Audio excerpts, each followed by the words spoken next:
Swasthya Sathi card যদি বন্ধ হয়ে যায় বা আপনার যদি স্বাস্থ্যসাথী কার্ডই বা থেকে থাকে, তাহলে আয়ুষ্মান ভারতের 5 লক্ষ টাকার বিনামূল্যে চিকিৎসা সুবিধা কি করে পাবেন? এবং যদি আপনার স্বাস্থ্যসাথী কার্ড না থাকে, যদি আপনার এসপিএইচএইচ, পিএইচএইচ রেশন কার্ড থাকে এবং RKSY রেশন কার্ড থাকে, তাহলে কি করে সুবিধা পাবেন? আপনার বয়স যদি 70 বছরের উপরে হয়, তাহলেই বা কি করে আয়ুষ্মান ভারতের অ্যাক্সেস নিতে পারবেন, কি করে সুবিধা পাবেন? এই সমস্ত সংক্রান্ত মানে আয়ুষ্মান ভারত এবং স্বাস্থ্যসাথী সংক্রান্ত যে কোনো বিষয়ের তথ্যের সংক্রান্ত প্রশ্নের সমস্ত উত্তর আমি এই ভিডিওর মাধ্যমে আপনাদেরকে দেব।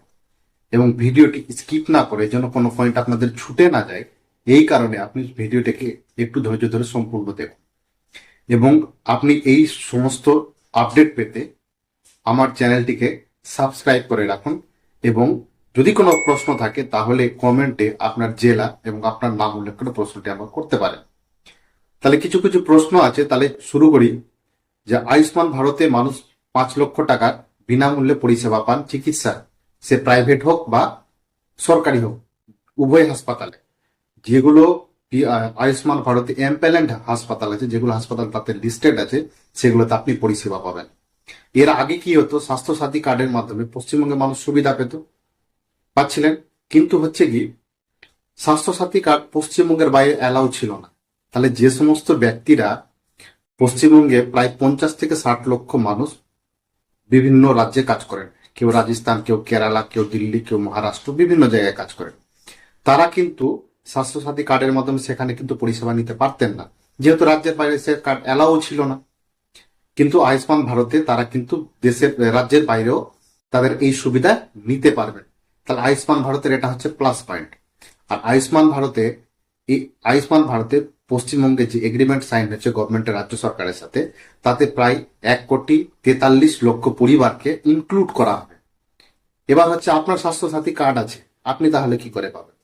যদি আপনার স্বাস্থ্যসাথী কার্ড থেকে থাকে, তাহলে আপনাকে অনলাইনে মানে আয়ুষ্মান ভারতের পোর্টালে গিয়ে আপনাকে স্ট্যাটাস চেক করতে হবে।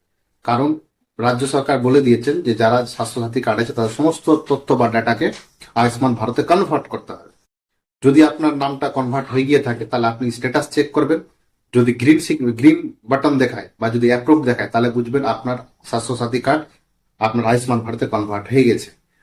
যদি না দেখায়, যদি পেন্ডিং দেখায়, তাহলে বুঝতে হবে আপনার ডাটা এন্ট্রি করা হয়েছে, কিন্তু আপনার ইকিউআইসি যেটা আছে সেটা এখনো চালু হয়নি। তাকে আপনাকে ইকিউআইসি আপডেট করতে হবে, চেক করতে হবে। যদি নো অ্যাপ্রুভ দেখায়, তাহলে বুঝতে হবে যে আপনার পোর্টালে মানে আয়ুষ্মান ভারত পোর্টালে আপনার ডাটা বা তথ্য এখন আপলোড করা হয়নি। কারণ 1 জুলাইয়ের আগে এই সমস্ত কাজ করার একটা নির্দেশ রয়েছে। যখনই আপনার 1 জুলাই হয়ে যাবে, তখন থেকে স্বাস্থ্যসাথী কার্ডের পরিবর্তে আয়ুষ্মান ভারত কার্ডটি মানুষকে প্রোভাইড করা হবে। এটা হচ্ছে 1 নম্বর। দ্বিতীয় নম্বর, যদি আপনার এসপিএইচএইচ, পিএইচএইচ এবং AAY এই কার্ড যদি থাকে আপনার, এই কার্ড যদি আপনার থাকে মানে রেশন কার্ড যদি থাকে, তাহলে আপনি আয়ুষ্মান ভারতের সুবিধা পাবেন। এবং সেক্ষেত্রে ফর্মটি সমস্ত আপনাদের লোকাল যারা আশা কর্মী দিদিমণিরা আছেন, তারা ফর্ম আপনার বাড়িতে দিয়ে আসবেন এবং সেই ফর্মটি আপনাকে ফিল আপ করতে হবে।